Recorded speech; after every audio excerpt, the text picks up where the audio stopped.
whenever you want to have a page break, to create a page break, go to page layout, and page layout is on your ribbon after insert.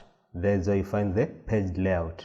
So to have a page break, ensure your cursor is on the place where you want to have the page break.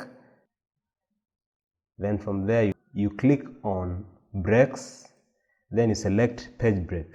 What this will do, it will separate the pages. As you can see, our paragraph is moved to the next page.